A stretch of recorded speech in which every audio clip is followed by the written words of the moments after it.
प्रिय दोस्तों, मैं हूं आपका भाई राधा वल्लभ दास कुणाल और आप देख रहे हैं आपका अपना चैनल सनातनी कथाएं। तो आज की वीडियो में देने वाला हूं आपके सवालों के जवाब, जो कि आप लोगों ने सवाल किए हैं महाराज जी से संबंधित और गुरु दीक्षा से संबंधित, पूजा पाठ से संबंधित। तो वीडियो में शुरुआत से लेकर अंत तक बने रहिएगा, क्योंकि आपके सवाल स्टार्ट में भी हो सकते हैं, एंड में भी और मिड में भी हो सकते हैं। और वीडियो को लाइक करके इस वीडियो को शेयर जरूर करिएगा, ताकि जो लोग भक्ति के संबंध में जानकारी नहीं रखते हैं उनके पास भी ये जानकारी पहुंच सके आप लोगों के सवालों के माध्यम से। क्योंकि जो सवाल आप कर रहे हैं, ऐसे ही सवाल कई भाई बहनों के मन में होते हैं, तो उनको भी उनके सवालों के जवाब मिल सकते हैं आज की इस वीडियो से। वीडियो में कमेंट में जय श्री राधे जरूर लिखिएगा। चलिए, पहला सवाल है, इनकी जो आईडी उसमें नाम नहीं दिया होगा, इन्होंने लिखा है जय श्री हरिवंश प्रभु जी, क्या जिनके माता पिता नॉनवेज खाते हैं और उनके घर में भी नॉनवेज बनता हो बट वो लोग नॉनवेज नहीं खाते हैं, तो क्या वो लोग गुरु दीक्षा ले सकते हैं? तो एक चीज मैं आपको क्लियर कर दूं, गुरु दीक्षा लेने के कुछ नियम है। नियम ये है कि गुरु दीक्षा से पहले आपको 1.5 से 2 साल तक श्री जी की सेवा जो है वो विराजमान करनी होगी अपने घर में। और सेवा विराजमान करने के लिए उनके जो पात्र होते हैं जिनमें उनके लिए प्रसादी आप तैयार करेंगे, वो पात्र जो है स्वच्छ और पवित्र होने चाहिए। जिस किचन में आप उनके लिए प्रसादी तैयार करोगे वो पवित्र होना चाहिए। कहते हैं कि जहां पर प्याज लहसुन बनता है वो पवित्र नहीं माना जाता है, तो अभक्ष पदार्थ तो बहुत दूर है। आप दीक्षा ले सकते हैं, लेकिन उसके लिए आपको कुछ अरेंजमेंट करने पड़ेंगे। आपको अपनी रसोई अलग करनी पड़ेगी जो कि शुद्ध और पवित्र हो। और आपको, क्योंकि श्री जी को जो आप भोग लगाएंगे, लाल जी को जो आप भोग लगाएंगे, वही प्रसादी आपको पानी होगी अगर आप गुरु दीक्षा लेना चाहते हैं। और आपको 1.5-2 वर्ष पहले ही प्याज लहसुन का त्याग करना पड़ेगा। सात्विक भोजन आपको पाना पड़ेगा, और जो सात्विक आप प्रसादी तैयार करेंगे वो लाल जी को जब आप अर्पित करेंगे, भोग लगाएंगे, उसके बाद में वही आपको पाना है। तो इसलिए आप गुरु दीक्षा तो ले सकते हैं आपके सवाल के अनुसार, लेकिन अभी मौजूदा समय में जिस घर में आप हैं वहां तो पॉसिबल नहीं है, क्योंकि ऐसे घर में बिल्कुल भी लाल जी सेवा स्वीकार नहीं करते जहाँ पे ऐसे अभक्ष पदार्थ जो है वो खाए जाते हैं। हाँ, आप मानसिक सेवा कर सकते हैं, आप नाम जप कर सकते हैं, सारी चीजें कर सकते हैं, क्योंकि आप नहीं खाते हैं भक्ष्य पदार्थ। लेकिन गुरु दीक्षा आपको तभी मिलेगी जब आप नाम सेवा विराजमान कर लेंगे। तो नाम सेवा विराजमान करने के लिए आपको क्या करना पड़ेगा? शुद्धता की बहुत ज्यादा आवश्यकता है। अब हम लोग बढ़ते हैं दूसरे सवाल की ओर। दूसरा सवाल क्या है? दूसरा सवाल है, क्या हम हित चतुरासी जी का पाठ 2 या 3 दिन में पढ़ सकते हैं? बिल्कुल आप पढ़ सकते हैं, लेकिन आपको मैं अपनी तरफ से ये सजेशन दे रहा हूँ। रिया सिंह है ये बहन, इन्होंने पूछा है, तो आपके लिए सजेशन ये है कि आप प्रतिदिन मात्र 12 पद जो है चतुरासी जी के, उसका गायन करें। आप विस्तार से चतुरासी जी जब 2-3 दिन में एक बार पढ़ने का आपको समय मिलता है, तो उससे बेहतर है कि आप प्रतिदिन जो है श्री चतुरासी जी के 12 पदों का गायन करें। ऐसा गुरुदेव भगवान की आज्ञा है। जब आप डेली 12 पद गाएंगे तो एक सप्ताह में आपकी चतुरासी जी कंप्लीट होगी, और आप प्रतिदिन प्रिया प्रीतम की जो लीलाएं हैं उनका गान कर पाएंगी। और धीरे धीरे चलते चलते यही लीलाएं जो आज आप पढ़ेंगे ये आपके दिमाग में बस जाती हैं, तो ये स्वतः ही चलने लगती हैं। आप कोई भी काम वगैरह करेंगे घर का, तो आपको अचानक आपके दिमाग में लीला आ जाएगी, तो उसका गायन अपने आप चलने लगेगा। इससे भी हमारे प्रिय प्रीतम जो है बहुत ज्यादा प्रसन्न भी होते हैं, और जो लोग उनकी लीला का गायन करते हैं उनके इर्द गिर्द ही हमारे प्रिय प्रीतम मौजूद रहते हैं। बढ़ते हैं अगले सवाल की ओर। अगला सवाल है, क्या बिना गुरु दीक्षा लिए बिना तिलक नहीं लगाना चाहिए? जी हाँ, बिल्कुल। आप, अगर आपने गुरु दीक्षा नहीं ली तो आप किसी संप्रदाय का तिलक नहीं लगा सकते जब तक आप उस संप्रदाय में दीक्षा नहीं ले लेते हैं। वैसे आप जो वैष्णवी तिलक है वो आप लगा सकते हैं, गोल टीका जैसे मैंने लगा रखा, इस तरीके से भी आप लगा सकते हैं। अब बढ़ते हैं हम लोग अपने अगले सवाल की तरफ, जो कि केशव जी ने पूछा। ये ईमेल आईडी है, इन्होंने पूछा, श्री हरवंश भैया, जो 5 किताबें मिली हैं उनमें वाणी जी कौन सी है? माफ करिएगा, जो आपको 5 बुक्स मिली हैं उनमें सेवक वाणी जो है वो वाणी जी है, और एक उसमें होगी श्री राधा सुधा निधि, उसमें भी लाल जू की लीलाओं के बारे में ही दिया गया है। और एक है चतुरासी जी, एक अष्टयाम सेवा होगी, एक रसोपासना होगी।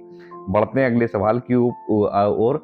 अगला सवाल जो है वो है माखन मिश्री जी का। इन्होंने लिखा है, राधे राधे श्री हरिवंश प्रभु जी, क्या हम बिना दीक्षा प्राप्त किए हुए जितनी भी ग्रंथ हैं, जैसे श्री चतुरासी जी, राधा सुधा निधि जी, और भी सारे जो ग्रंथ मंगवाए हैं, उनका पाठ कर सकते हैं? जी हाँ, बिल्कुल आप पाठ कर सकते हैं। गुरु दीक्षा के से 1.5-2 साल पहले ही आपको ये नियम जो है वो फॉलो करने हैं, ऐसा गुरुदेव भगवान ने बताया है। तो बहुत अच्छा, आप अगर ऐसा कर रहे हो बिना गुरु दीक्षा के ग्रंथों का पाठ जो कर रहे हो तो बहुत अच्छा, बहुत उत्तम है। इससे आप जान पाएंगे कि राधा वल्लभी संप्रदाय है क्या, प्रिया प्रीतम की सेवा कैसे की जाती, प्रिया प्रीतम को कैसे हम रिझा सकते हैं, प्रिया प्रीतम के लिए किन चीजों का भोग लगा सकते हैं, क्या चीजें आवश्यक हैं। और आगे इन्होंने लिखा है माखन मिश्री जी ने, क्योंकि यदि हम किसी वेबसाइट से मंगवाएं तो वहां बिना प्रसादी किए हुए हमारे पास आएंगी, तो क्या करना चाहिए जब तक हम दीक्षा नहीं लिए हैं, वृंदावन पहुंच नहीं पा रहे हैं, तो उस दौरान हमें क्या करना है, ऑनलाइन पढ़ें। देखिए आप ऑनलाइन भी पढ़ सकते हैं, तो भी आप वही गायन ही करेंगे, लालजू का जानेंगे उनके बारे में, श्री जी के बारे में।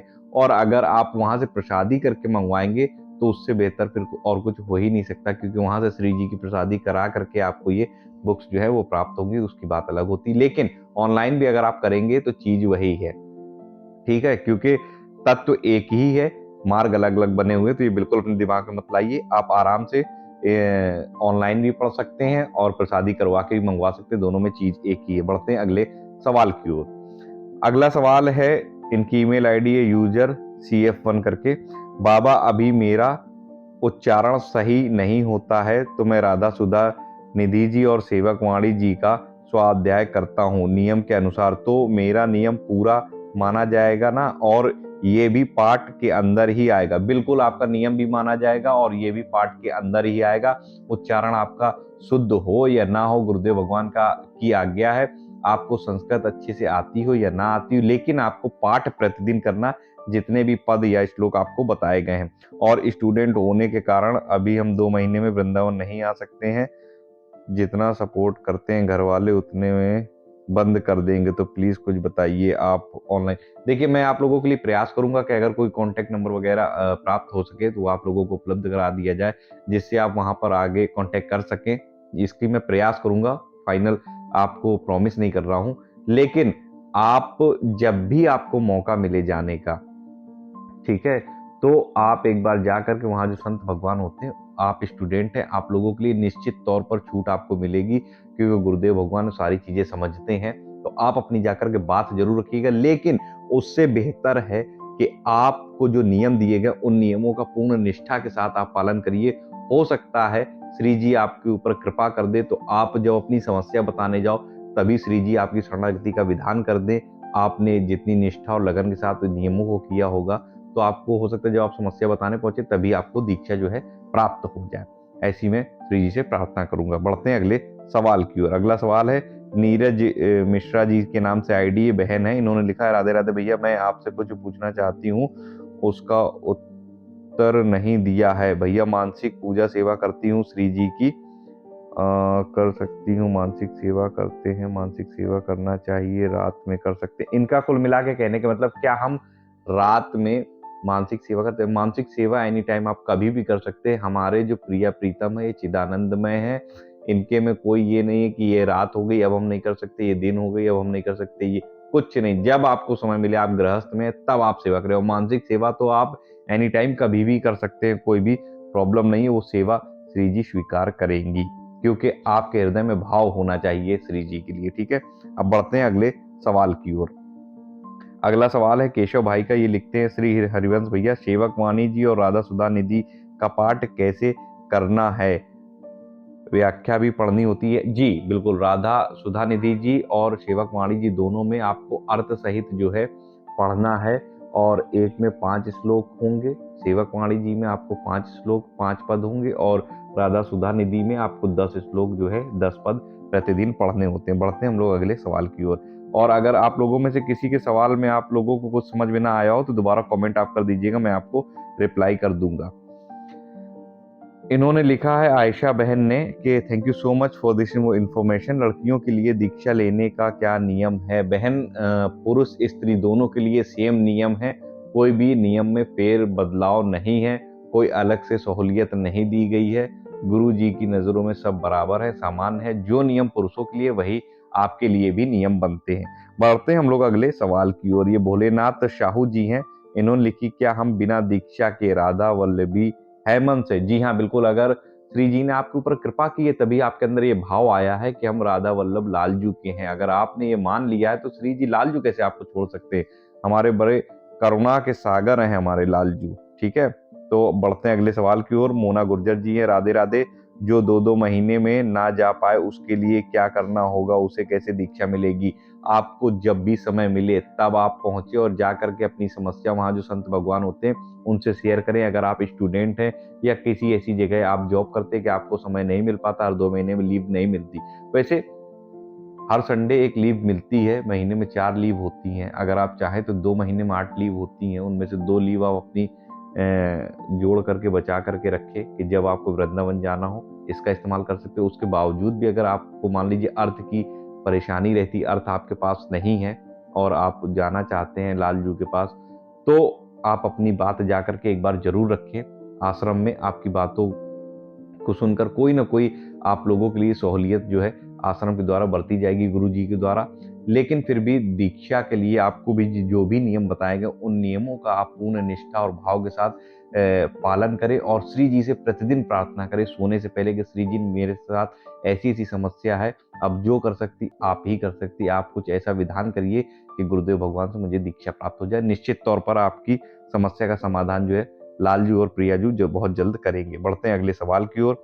अगला सवाल है वंश राठौर जी का। इन्होंने लिखा है कि राधे राधे भैया जी, भैया मेरी दीक्षा नहीं हुई है, क्या मैं गुरु जी की फोटो अपने मंदिर में लगा सकती हूँ, पूजा कर सकती हूँ? बहन है कोई तो बिल्कुल आप लगा सकते हैं। आपने जब उनको गुरु रूप में स्वीकार कर लिया है तो गुरु की आज्ञा का पालन कैसे होता है? गुरु की जो वाणी होती है, जो सत्संग में चीजें जरूरी बताई जाती हैं गृहस्थ लोगों के लिए, विरक्त लोगों के लिए, तो आप जिस भी कैटेगरी में आते हो उसके अनुसार गुरु के वाणी को आपको पकड़ना है और उस वाणी को अपने जीवन में उतारना है और गुरु की वाणी के अनुसार ही अपनी दिनचर्या, अपने जीवन को चलाने का प्रयास, अभ्यास आपको शुरू कर देना है। यही हमारे गुरुदेव की आज्ञा का पालन होगा, यही हमारे गुरु की सेवा होगी कि उनके मुख से जो वचन निकल रहे हैं उन वचनों के अनुसार हम अपने जीवन को आगे जो है बनाएं, उनके अपने जीवन में आगे बढ़े उन वचनों को ले करके। तो हमारा जो जीवन है वो भी सफल होगा और हमारा जो हम आध्यात्म के मार्ग में, परमार्थ में जो आगे बढ़ना चाहते हैं उसमें भी हमें सफलता प्राप्त होगी। बढ़ते हैं अगले सवाल की ओर। अगला सवाल है मोनिका जी का। इन्होंने लिखा है, क्या यहाँ महिलाएं भी रह सकती हैं? अगर अगर हाँ तो कोई फीस है क्या? नहीं, आश्रम में रहने के लिए कोई भी फीस नहीं है, लेकिन अगर आप महाराज जी के आश्रम में रहना चाहते हैं तो आश्रम के द्वारा, महाराज जी के द्वारा आपके घर वालों से कांटेक्ट किया जाएगा, उनसे बातचीत की जाएगी सामने ला करके। अगर उनकी अनुमति होगी और वो लोग आपको आश्रम में सौंपना चाहते हैं, अगर आप परमार्थ के मार्ग में आगे बढ़ना चाहते हैं तो ही आप वहां पर रह सकते हैं। बिना अपने परिवार वालों की अनुमति के आपको आश्रम में नहीं रखा जाएगा। बढ़ते हैं अगले सवाल की ओर। अगला सवाल है नेहा बहन का। इन्होंने लिखा, भैया मेरा एक प्रश्न था, मैं 4-5 मंथ से राधा और राधा वल्लभ श्री हरिवंश नाम का जाप करती हूँ और श्री जी की कृपा से गुरुदेव से दीक्षा लेने के लिए फरवरी में वृंदावन जा रही। मेरे घर के मंदिर में बहुत से देवी देवताओं की छवि है, तो क्या इन छवि को पूजा मंदिर से हटा सकती हूँ और सिर्फ राधा कृष्ण की छवि रख सकती हूँ? मुझे बाकी देवी देवताओं की छवि को हटाने का पाप तो नहीं लगेगा? Please reply. नहीं, पाप बिल्कुल नहीं लगेगा, लेकिन जब आप पहुंच रहे हैं वहां पर तो एक बार आश्रम में जाकर के बात कर लीजिए। वैसे अगर आप अनन्य भक्ति करना चाहते हैं प्रिया प्रीतम की, क्योंकि देखिए एक पेड़ होता है, पेड़ की एक एक पत्ते को आप जल दो, ठीक, और एक आप संपूर्ण पेड़ की जो जड़ होती उसमें आप जल दो। तो जब आप संपूर्ण पेड़ की जड़ जो है उसमें जब आप जल जो है अर्पित करेंगे तो पूरा जो पेड़ है वो खुद फलीभूत होगा। जितने भी डंगाल पत्ते होते हैं वो सब हरे भरे रहेंगे और उनमें फल भी अच्छा आएगा। तो हमारे जो प्रिया प्रीतम है इनके ही अंश से सभी देवी देवताओं का प्राकट्य होता है। तो इनको अगर आप पूज रहे हो तो कोई भी देवी देवता आपके विरुद्ध नहीं जा सकता है, ठीक है, सब आपके अनुकूल ही रहेंगे, प्रतिकूल कोई भी नहीं होगा। और मेरा सजेशन ये कि एक बार आप वृंदावन पहुंच रहे हो तो एक बार उनसे, गुरुदेव भगवान से भी अगर आपकी वार्ता हो सकती तो आप पूछ लें, नहीं तो वहां पे संत भगवान जो होते हैं उनसे आप बातचीत जरूर कर लें इस विषय में। वैसे हटाने से कोई प्रभाव नहीं पड़ता है। अगर आप हटाना भी चाहते हैं तो ऐसे नहीं कि आपने हटा करके किसी जगह रख दिए, किसी पेड़ के नीचे रख दिए या किसी मंदिर में जाकर रख दिए। आपको ससम्मान जितने भी देवी देवता हैं उनको जाकर के गंगा जी में नाव के द्वारा बीच गंगा में पहुंच करके माता गंगा से प्रार्थना करें कि अभी तक जैसे बन पड़ा मैंने सेवा की है, अब ये सेवा मैं आपकी गोद में समर्पित करती हूँ, क्योंकि अब मैं प्रिय प्रीतम की सेवा में आगे बढ़ रही हूँ, तो अब ये इनकी सबकी सेवा आपको अर्पित करती, समर्पित करती। तो वहां पर जाके आप प्रवाहित कर दें, इस तरीके से आपके ऊपर कोई भी पाप नहीं लगेगा। ऐसा मैं नहीं, गुरुदेव भगवान ने बताया था एक भक्त जन को, तो उसी के अनुसार मैं आपको बता रहा हूँ। फिर भी मैं आपसे एक रिक्वेस्ट करता हूँ कि आप जाकर के एक बार इस बात को गुरुदेव आश्रम पे गुरुदेव भगवान के साथ जरूर शेयर करें, तो आपको और भी बेहतर जो है रिप्लाई मिलेगा। बढ़ते हैं अगले सवाल की ओर। अगला सवाल है कि भैया 42 लीला क्या है और 42 लीला का गायन क्यों किया जाता है, प्लीज बताएंगे। क्या चतुरासी जी, सुधा निधि और 42 लीला सेम है? नहीं, 42 लीला जो है इसका टीका जो है जो हमारे पूज्य ध्रुवदास जी हैं उन्होंने किया था, और राधा सुधा निधि जी जो है वो अलग है, सेवक वाणी जी जो है वो अलग है, चतुरासी जी जो है वो अलग है। 42 लीला जो है वो हमारे जो ध्रुवदास जी हैं, एक बार उन्होंने ये प्रयास किया कि मैं भी श्री जी की और श्यामा जी की जो लीलाएं हैं उनका गायन करना चाहता हूँ, उनका लेखन करना चाहता हूँ। तो इन्होंने काफी प्रयास किए, जब इनके हाथ सफलता नहीं लगी तो इन्होंने क्या किया, बड़े रासमंडल में गए, बिना खाए पिए प्रिया प्रीतम के चिंतन में ये बैठ गए। जब कई दिन बीत गए और इन्होंने आर्त भाव से पुकारा है श्यामा जू को, तब श्यामा जू ने इनके ऊपर कृपा की, और जब कृपा की, उनके चरणों के जब आश्रित हुए हमारे पूज्य ध्रुवदास जी, तब वो जो लीलाएं प्रिया प्रीतम की निरंतर चल रही थी वो लीलाएं प्रकाशित होने लगी, और उन्हीं लीलाओं को श्री ध्रुवदास जी ने अपने पदों में टीका किया है और उन्हीं का गायन किया जाता है। जब 42 ये लीलाओं का गायन किया जाता है तो प्रिया प्रीतम बहुत ज्यादा प्रसन्न होते हैं, क्योंकि वो हमारे प्रिया प्रीतम की वही नित्य लीलाएं हैं जो इस समय नवनिवृत्त निकुंज में निरंतर चला करती हैं। तो ये हो गया आपके सवाल का जवाब। अब बढ़ते हैं अगले सवाल की ओर। अगला सवाल है नीरज मिश्रा की आईडी से ही है, एक फोटो है जिनका मैं पूजा करती हूँ, मानसिक सेवा करती हूँ। एक्चुअली हो गया इनका वही बहन, आपके सवालों का जवाब ऑलरेडी मैं दे चुका हूँ। बढ़ते हैं पीके मिश्रा जी के सवाल की ओर। इन्होंने लिखा है, राधे राधे भैया, जो राधा वल्लभ संप्रदाय जी को फॉलो करते हैं और उनमें दीक्षा लेना चाहते, तो क्या वो श्यामा जू और श्याम जू के प्रसाद के अलावा दूसरे भगवान स्वरूपों का प्रसाद खा सकते हैं? नहीं, बिल्कुल प्रसाद आप नहीं खा सकते। अगर आप राधा वल्लभी संप्रदाय को ज्वाइन कर रहे हैं और श्यामा श्याम के आश्रित रहना चाहते हैं, तो अन्य जो देवी देवता होते, अगर कोई आपको प्रसाद दे देता, आपके हाथ में रख देता, तो सम्मान आपको उसे स्वीकार करना, माथे से अपने लगाना है, और किसी पूज्य जन को प्रसाद खिला देना है, किसी अन्य लोगों को खिला देना है, आपको नहीं खाना है। ऐसा मैंने गुरुदेव भगवान से सुना है। ठीक है, तो आप नहीं पा सकते, आप किसी को भी पवा सकते हैं अगर आप अनन्य भक्ति करना चाहते हैं तो। अगला सवाल जो है वो है, राधे राधे भैया जी, आसान मुझे आसन लगाकर बैठने का टाइम नहीं मिल पाता है, तो मैं काम करते करते नाम जाप करती हूँ। कभी कभी घर के बाहर बैठकर भी या खड़े होकर भी जाप कर लेती हूँ। नाम कीर्तन मोबाइल में लगाकर गाती हूँ। नाम के अलावा बाकी चीज भी करती हूँ ताकि श्यामा श्याम जू खुश हूँ। एक दिन श्री कृष्ण मेरे सपने में आए थे और बोले, मुझे सखा मित्र सखा भाव कर। तो क्या सच में आए थे? मैं ये मन की कोई चाल होगी? मुझे नाचते दिखे लड्डू गोपाल विग्रह से निकलकर, और सांवले रंग के थे, ब्लू कलर के दिखे, जाते वक्त सांवले दिखे, जैसे गुरुजी बोलते हैं। काफी कुछ करने का प्रयास करती हूँ। ये बहुत अच्छी चीज है, जैसा गुरुदेव भगवान कहते हैं उसके अनुसार आप चलने का प्रयास करें। और ये आपके जो आप नाम और जो ये लीला गायन करते हैं और संकीर्तन जो आप मोबाइल में लगाकर कान में ब्लूटूथ या लीड लगाकर उसको गाते रहते हैं, ये उसका ही प्रभाव है, ये उसका ही फल है। और एक चीज आपको मैं कर दूं क्लियर, बाकी जो स्वप्न होते हैं वो मिथ्या होती, लेकिन अगर स्वप्न में हमारे गुरुदेव भगवान या हमारे इष्ट आराध्य देव आते हैं तो निश्चित तौर पर वो स्वप्न सत्य ही होता है। और सत्य में ही लाल जो आपके स्वप्न में आए, विग्रह से निकलकर आपको दिखे हैं, ऐसा उन्होंने भाव किया है सखा का। तो बिल्कुल आप सखा भाव में उनसे प्रेम और संबंध अपने बनाए, सखा की तरीके उनको ट्रीट करें। सखा सखा एक ऐसा भाव होता है जिसमें आप अपने हृदय की सारी बातें उनके साथ शेयर कर सकते हैं, क्योंकि जब हम भगवान मान लेते हैं तो फिर उस तरीके से संबंध मैनेज नहीं हो पाते हैं। ठीक है, और जब हम उनसे कोई संबंध अपना स्थापित करते हैं तो फिर उनसे हर तरीके की चीज़ें शेयर हो जाती है। और भगवान हमसे यही कहते हैं कि जब मुझसे आप कोई संबंध बनाएँगे, तो ही आप अच्छे से मेरे साथ कनेक्ट हो सकते हैं। ठीक है? तो ये आपके सवालों का जवाब था कि आप का जो स्वप्न है वो मिथ्या नहीं है, सत्य है, और सत्य में ही लालजू आपके स्वप्न में आए थे। वो सारी चीज़ें जो हैं आपकी सत्य हैं। अब हम लोग बढ़ते हैं अगले सवाल की ओर।